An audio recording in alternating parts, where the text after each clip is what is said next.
Hello, everyone. My name is Sean Erickson. Welcome to episode 2 of Loss, Love, and all the other shit in between. Today, I would like to talk about one of the main parts of this podcast is dealing with loss. And today, I would like to discuss loss.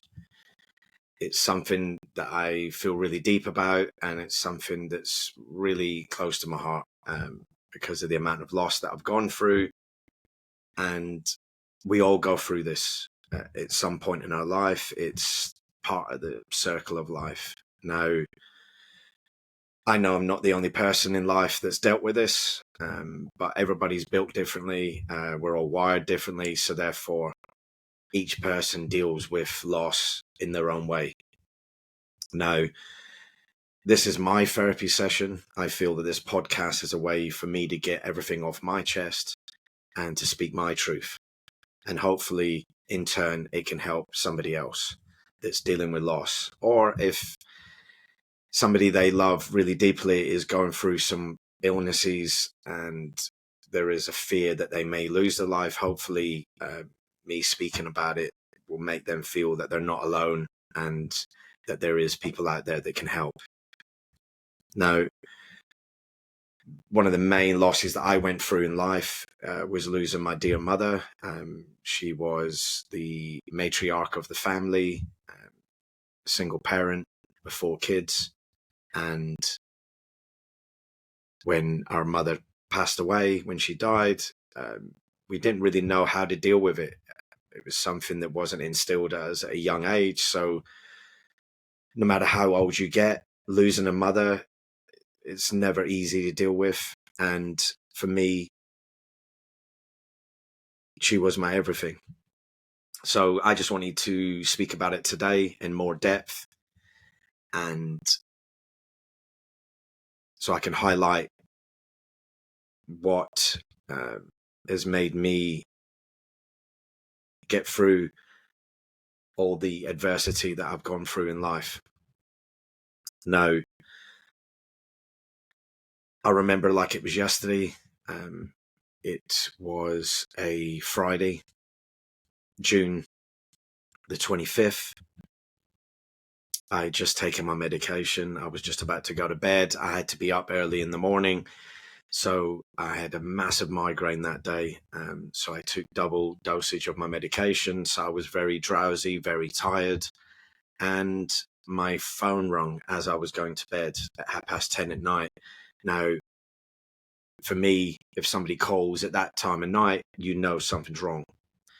So a lot of anxiety rushed through me and I was a little bit worried. I saw that my brother was on the phone. So I thought, oh my God, what's going to happen now? What's happening now?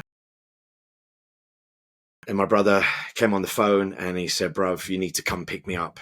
And I said, why? And he said, Mum has stopped breathing. She's on her way to the hospital now by ambulance. And you need to come and get me. And yeah, we need to go and book Mum in and deal with the situation. So I said to my wife at the time, I said, look, I need to go. I need to go and get my brother. So I quickly got changed and went to go pick up my brother. Luckily, he was just in the next estate from me. So again, we had no idea what was happening. It was very numb, very like a scary situation. You know, you think the worst, but you know, when you get there and you find out it's actually worse than that, I don't think you can get worse than that, but it is a situation that I don't want anybody to go through. So we got to the hospital.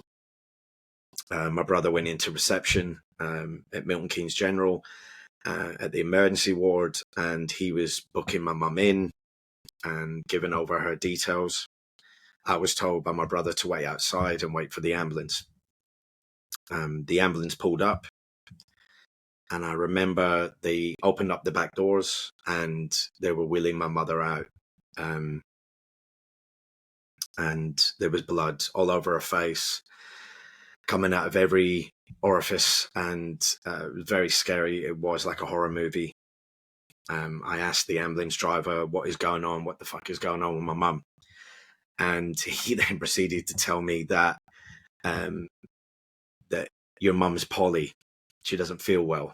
And I felt like I was 5 years of age, and the ambulance driver was trying to um, treat me like a kid. And I laugh about it now because at that time I was very angry, as anyone would be.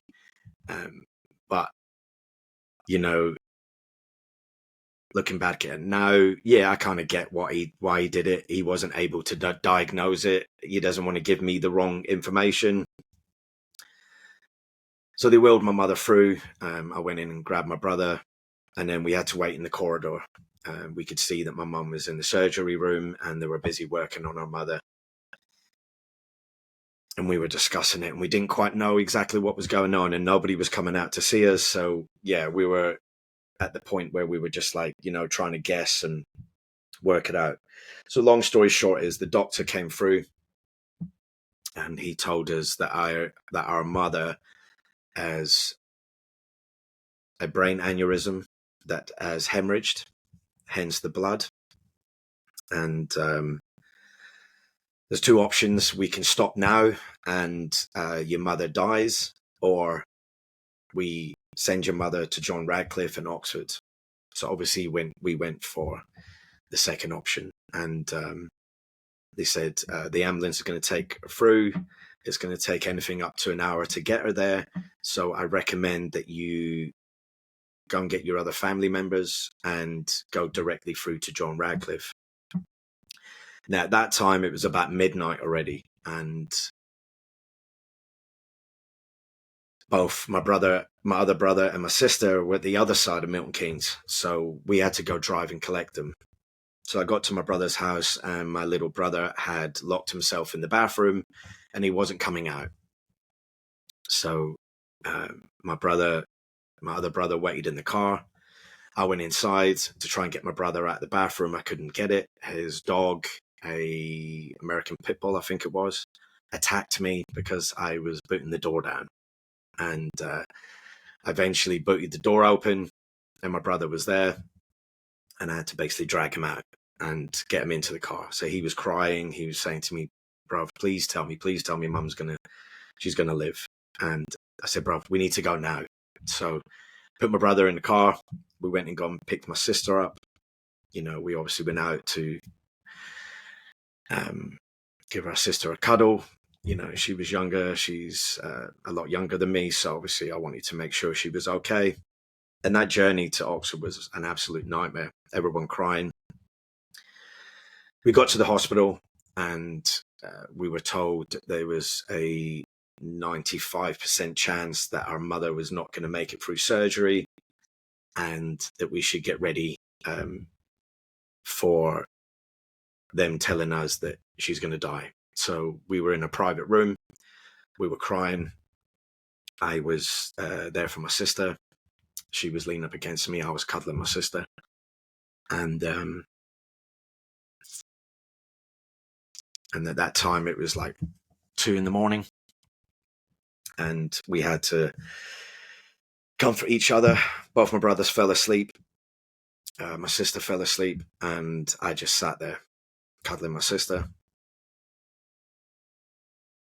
not knowing what was going on, confused. Didn't know what we were going to do. And we were at this point, we were like, all right, what do we do now? So we got woken up about 4 o'clock in the morning to be told, would we like to go in and see our mother now? So I was a little bit confused. I didn't know what was going on. So we went in, and mother was connected to all different wires, and we were told that she was put into a medically induced coma to bring down the pressure on the brain. And she kind of just lay there, restless. Restless, is that the word? Just pure still, so it wouldn't be restless. And we were told that she survived, but there's a 90% chance that she's going to be in a fully vegetated state, and that she may not come out of the coma. So we had to leave. Eventually in the morning, we had to go home. Obviously we had to sleep. And it was really difficult to sleep. So I went back through the very next morning, and I was there every day. And eventually, over time, there was like a one-on-one. So they had like doctors and nurses were putting all their effort into my mother. And every single day that I went, they were continuously telling me that she's not going to make it. So they were trying to obviously not give me any form of hope. So that was really difficult to deal with, because I'm always a very positive person. So to be given negative news every time I turned up at the hospital, it was really hard to take. And when my brothers and my sister would come through, I just wanted to keep them upbeat. I wanted to make sure that they were okay, not overly thinking about myself or anything else in my life. I was more to care for them, and that's my job, being the big brother. So I had to try and make them be as possible as they possibly could. So we'd be there in the morning and for the visitors, and then in the afternoon we would go for a walk, and we would spend, say, about an hour in Oxford, and we would walk and we would discuss things. And then we would go back for the second lot of visiting times. She eventually came out of the coma. They slowly but surely brought her out of the coma. And we could see right from the beginning she wasn't her normal self. She had a tracheotomy, I believe it's called, in the throat. And normally when somebody wakes up out of a coma, or they're woken up and they have in the throat, the first thing they do is they go to grab and they pull. And they put that down as a good thing. They don't see that as overly being a negative thing, because the minute you try and grab that, that means that they're able to understand what's going on. My mum didn't move.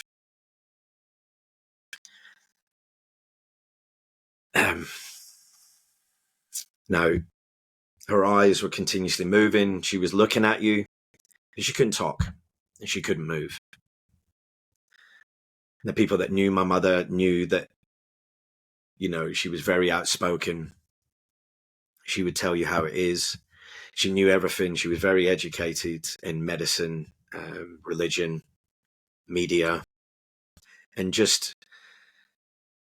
life, and you could say like social studies. She knew everything about everything. So to have discussions with your mother and then not anything come back, that was really difficult to deal with. And trying to juggle my life and being a father and a husband, but then every single day waking up knowing that I had to go back and see my mother, that was really difficult to deal with. And I didn't miss a day. I was there every single day. And when I was there, I'll be massaging my mother. I'll be putting Nivea cream on her. That was her thing. She lived for being moisturized. It was always her thing. And I wanted to make sure that she was moisturized. Bless her. And one of the things that they would give her on a regular basis was like a lollipop stick. And on the end of it was like a little sponge. And they would soak it in mouthwash. And then you'd put it into my mum's mouth, and she would suck on this sponge. And bless her, it was like she was actually having a lolly. So that was working, but I just didn't quite understand why she couldn't speak or why she couldn't move. So that was really painful to watch my mum going through that amount of agony and discomfort. Now, what actually happens if the hospital is not your local hospital, they don't get paid for the treatment and for all the surgery and everything that they do until you're released and sent back to your local hospital. So to me, it was like they were rushing it. They moved her from where she was. They put her in a room, So it was like a one-on-one care, and then it became like a 1-in-4 care or a 4-on-1 care. So there'd be 4 patients with different issues. And I felt that my mother wasn't getting the care that she needed to get better. It felt like they were rushing it. And again, it was just continuous negativity from them. And again, maybe that's their way of how they deal with their patients. I just didn't need that in my life. I need positivity. Yes, they couldn't tell me my mum was going to get 100% better. I get that. But try and help me to deal with this. This was nothing I had dealt with before. So the time came and they had to release her and send her back to Milton Keynes General, where the care was going to be a lot less. And to be honest with you, that's when she started going downhill. That's when she started getting to a point where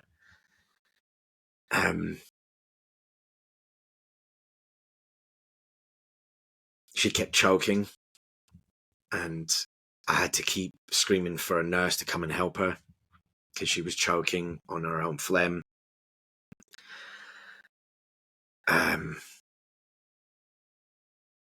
And she had some kind of mouth ulcers, and they were aware of that when she turned up, but they never treated it. So you could see my mum was in a lot of discomfort in her mouth. And that was really upsetting to watch. At the time when it was happening, it was the summer, so it was very, very hot in there, and she was sweating all the time. So I had to keep wiping her, and I just felt it was really uncomfortable. And they didn't have a fan for her because obviously they've got a lot of patients they need to deal with. So I get it.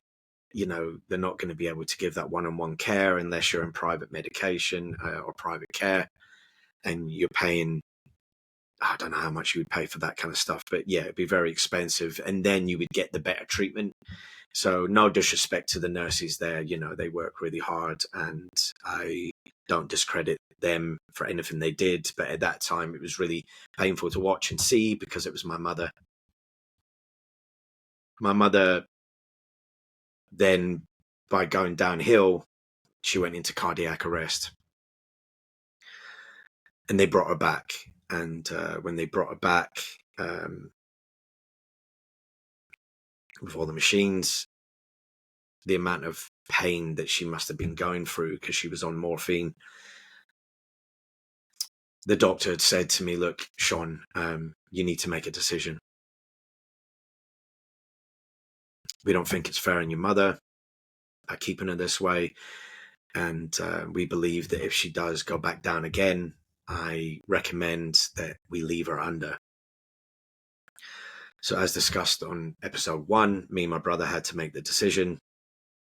And because I was the next of kin and my brother was next in line, we both, and being the 2 oldest, we then made the decision that we felt we needed to turn the machine off if it gets to the point, and then they need to, you know, pull the plug as such. Now, I remember the last couple of days, I went to the shop, I bought her a fan, and I was playing her music every day. She's a big Beatles fan. Well, she loves a lot of music, you know, Bowie, The Doors, Jimi Hendrix. You know, she had a wide variety of music, Sinatra. But she loved the Beatles, everything to do with John Lennon and Paul McCartney, but she was a big John Lennon fan. So I remembered the day she died, I was playing her the Beatles number ones album, sorry. And I was playing every single song into her ear.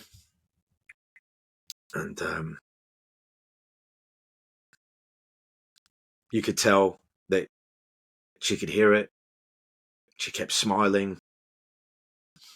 And then I would joke around with her, and she would make these sniggering noises. So you could tell that she was, that she could hear me. So that was nice, but it was also sad that she couldn't talk to me. She couldn't tell me that she loved me. And Sorry.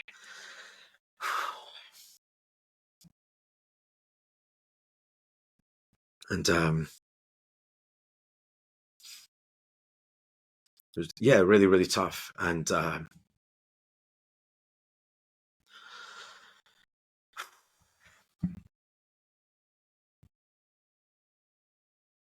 I just felt that, I should be doing everything I could, and I just couldn't do nothing. I kind of felt that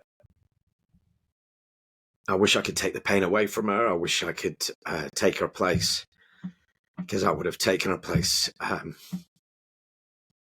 would have, I would have taken her place. I would have, for her to live. But I just felt, um, you know, um, I just wish she was still here. So I was playing her music, and I had to go home. I need to go home and see my kids. So I left for that evening, even though in a weird feeling, I felt that that was the last day, that was the last moments I was going to have with my mum. So I called her family, I called her sisters. One of her sisters came through, and I took her sister through to see my mum. And yeah, and it was obviously difficult for her. And it was difficult. My wife came through with the kids. My brother's kids came through. And I had to try and keep my kids away from her. I just didn't want them to see my mum as she was. I wanted them to remember my mum as she was.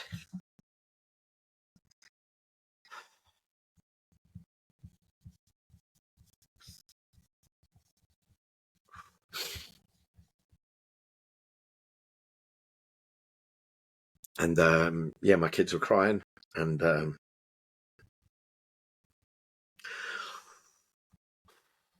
went home, and we went home, tried to act normal. It was really difficult.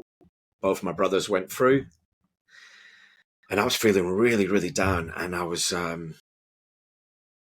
kind of knew that I wasn't going to be able to sleep, so I took even more tablets.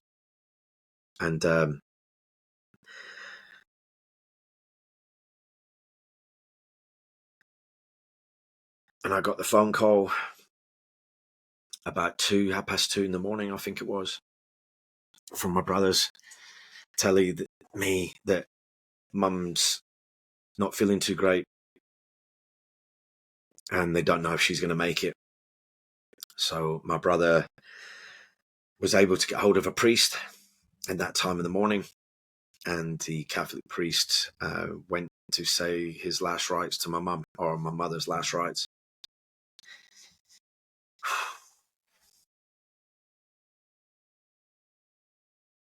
So both my brothers had told me that they were holding her hand, and they were talking to mum, and the priest did the last rites.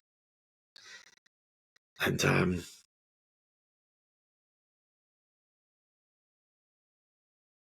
then about an hour later, I got the phone call. I'd fallen asleep at that point, and I got the phone call, and I remember I was next to my wife, and the phone rang, and it was my brother to let me know that mum had passed.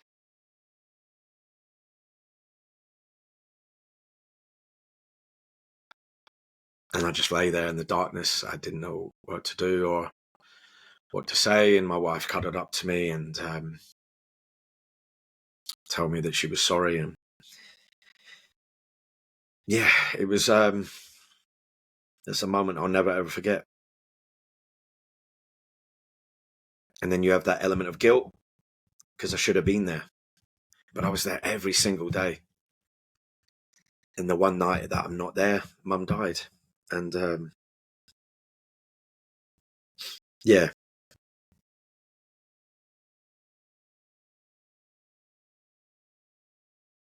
really, really tough.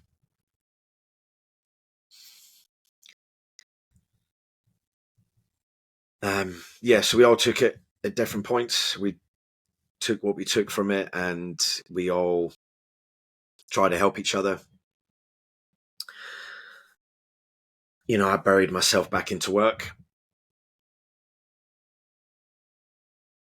My sister just had another child, and so she was busy parenting.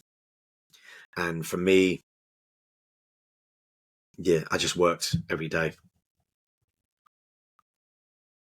The funeral, there was a beautiful service from my mother. We got a bagpiper. Because we're originally from Scotland, you know, we love bagpipes, you know, and so we got a bagpiper for our mother, and we played her at the service, and she would have loved it. A lot of people turned up, which was really nice. A lot of our family, a lot of our friends, family from Scotland come through, which was beautiful.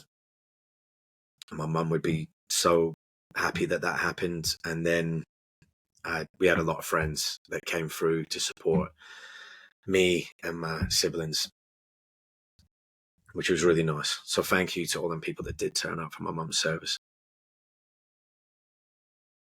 We had speeches, and my little brother Mark, he loved the film Wolf of Wall Street. We all do, you know, and the Matthew McConaughey bit with the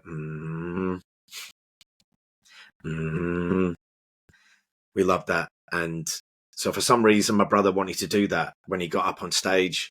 He wanted to do that from mum because she would have found it funny. And we said to him, bruv, you cannot do that. You cannot do that on stage. You cannot have people laughing at mum's service. As much as my mum would have loved it, we just felt it wasn't the right thing. But then my brother was a bag of nerves, and he didn't want to do his speech. So between me and my sister, we done Mark's speech for him. And yeah, it was beautiful. We picked a song from the film Philadelphia, Bruce Springsteen. And there's so much music. It's the hardest thing to do. I recommend anybody that's planning their funerals to actually pick out, the songs that they want, because that's really difficult. As between the four of us, try and work out which song. I mean, I would have picked so many different songs, from Imagine by John Lennon, Life on Mars by David Bowie, This Woman's Work by Kate Bush. My mum was a massive Kate Bush fan, and she kind of dressed like Kate Bush, and her hair was Kate Bush. She was Kate Bush, basically. Beautiful, beautiful woman. But I believe my little brother picked the song Philadelphia, or the song from Philadelphia. I think it was called Streets of Philadelphia. Yeah. So it's a beautiful song, but it just didn't fit for me. It didn't fit for our mother. But, you know, we let our little brother choose what he wanted to do. So bless him. But it was, you know, it was a lovely service. Now, with each one of us, like I said, we dealt with it in our own way. Our little brother took it, I'd probably say, the hardest. And he went into his dark, dark places. And the decisions he made marked out his future. And it came to Christmas, and Christmas was a time when we would get together as a family. Mum would always want us to get together on Christmas Eve, and this was our first Christmas without our mother. So we all got together, and our little brother, you could see he was struggling, but we didn't know he was already dying that day.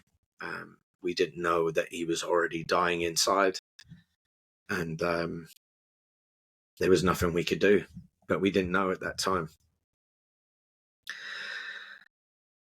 So, yeah, that night, Christmas Eve, we were going to see our friend, and our friends to see the kids in Wolverton.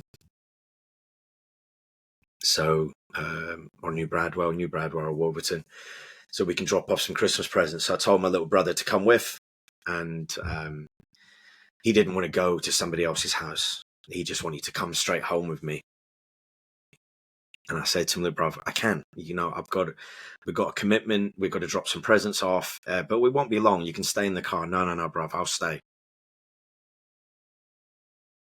That night, my sister dropped him off, and he went back out. Then I was told by my cousin that he got back about 2-3 in the morning, Christmas Day, and he was walking up and down the corridor of the bungalow. And he was saying, and he kept repeating, "I'll be with you soon, Mum. I'll be with you soon, Mum." And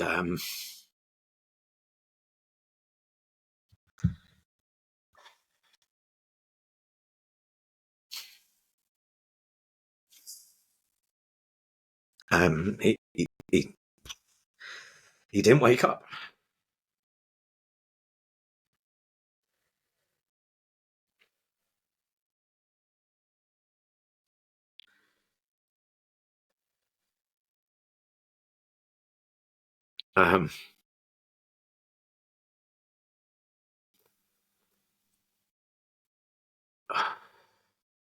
Yeah, he didn't wake up. He was due to come through to my house on Christmas morning for bacon sandwiches, and I was messaging him and I was telling him, Mark, where the fuck are you? Get your ass over here, fucker. And I'm giving him shit, and it was banter. I wasn't, being anything bad towards him, but they were the last words that I was sending to him. And I kept my kids busy that day. I just wanted to spoil my kids rotten. It was a way of me blocking out the fact that I no longer had my mother. So I wanted to make sure that if I spoilt them and they were all excited and happy, then it would make me happy. And I got a phone call.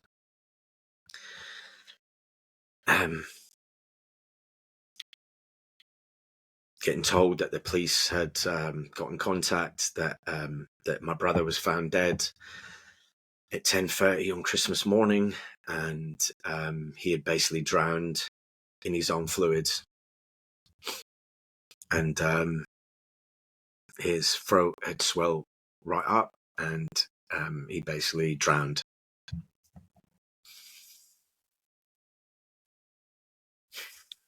That was a tough day. Nothing was open. We didn't have anyone to talk to. So my two siblings had come through to my house, and we just sat on the kitchen floor. And that's how we dealt with on Christmas morning. So, yeah, as you can imagine, it was a very painful time for us as a family. And over time, we've learned how to deal with it. Over time, we've learned to be able to cope with it. I went to counseling for a while. I buried myself into work. And yeah, I got made redundant 2 weeks after. So that was a loss of my job as well. I got made redundant 2 weeks after my brother's funeral. I ended up with alopecia. So I had a lot of issues. I've completely shaved my head today, gone on holiday tomorrow, so I wanted to get completely trimmed. And that was through stress. And once I came to terms with that and I got over the alopecia, I got made redundant again. And that was the final straw for me. So in 1 year, lost my mum, my little brother, 2 redundancies, alopecia. So I was at the point where I didn't even know what to do anymore. I was lost. No. Sorry. That was a lot to deal with. And yeah. And years later, I still deal with it. I still have my down days. I still have certain songs that come on the radio. And if they're playing oldies and Bowie comes on, or The Doors, This Is the End, beautiful songs like that, it just brings up a lot of pain, a lot of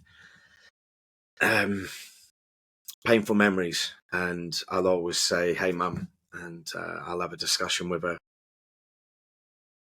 I learned through time that I would teach myself to believe, this might be crazy, but to believe that my mum and my brother are still alive. I'm just really, really busy at the moment and I'm not able to get to them.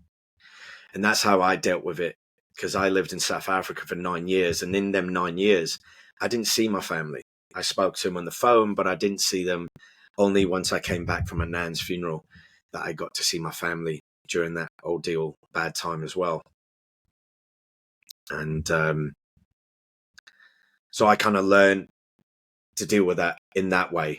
So even though I'm dealing with it in my way still to this day, the way I would deal with it is I would say, look, I've got too much work on. I'm busy with a podcast. I'm spending time with the kids. I'll go and see you soon. And yeah, that does sound crazy, but it is the way that I've dealt with it. And it's made me still believe that they're still with me. Sorry.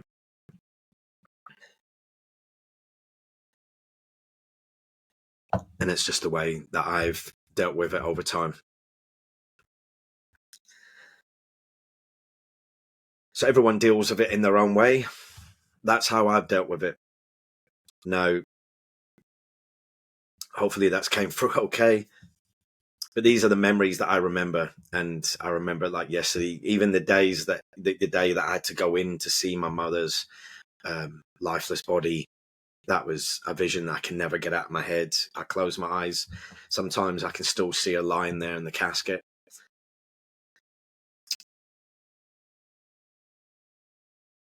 And then it was even worse when I had to go in and see my little brother.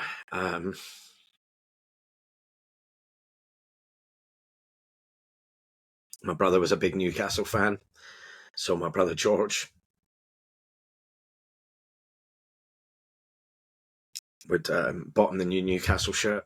So we decided that he would wear the shirt.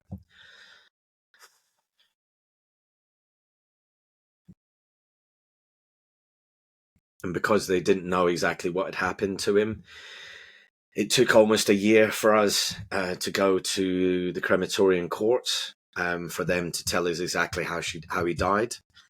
I won't go into them details. That's very private, and that's between myself and my family. And that was really difficult. And that's where they told us that our brother had already was dying on Christmas Eve. And then if we had rushed our brother to the hospital, they still wouldn't have been able to help him.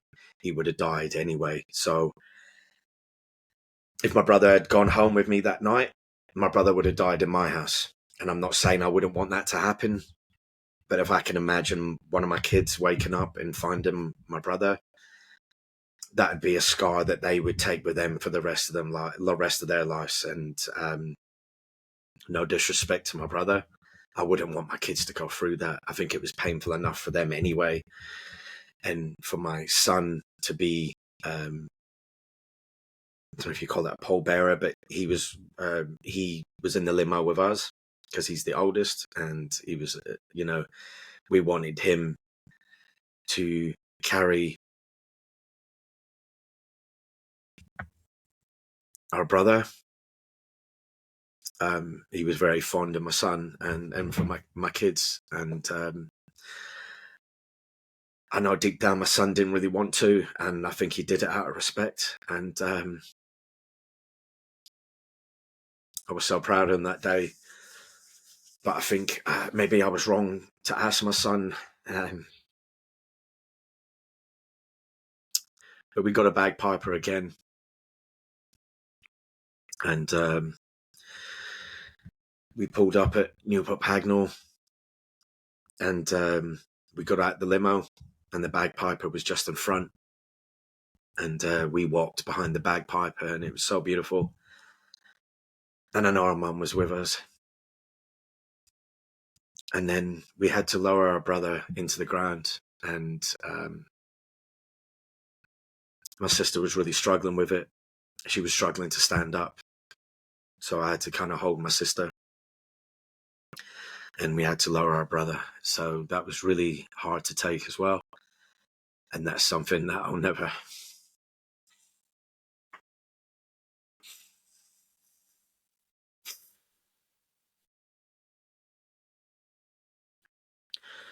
it's just something I'll never forget. And I think with my brother, he was gone way too early, and he had so much life still to give.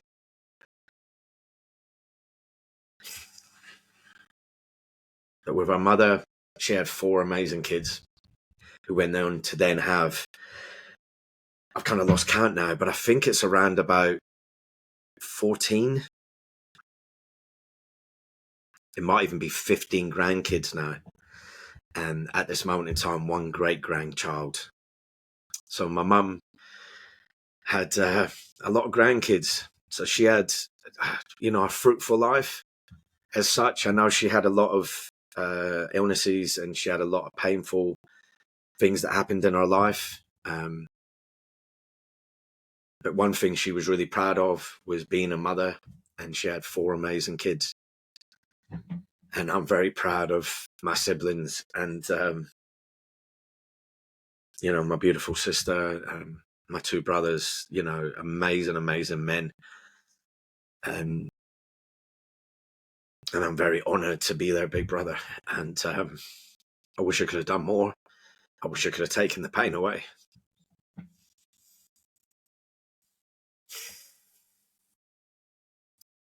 But yeah, it's, as you can tell, I've not quite got over it. You never do. It never, ever disappears, especially when you have to bring them dark thoughts back to the front again. So thank you for listening. I know it's not something, it might not be somebody's cup of tea that they want to listen to on a Friday morning, but this podcast will be released on Friday morning. I'm going to be ending soon with my usual motivational, kind of uplifting speech that I like to do at the end.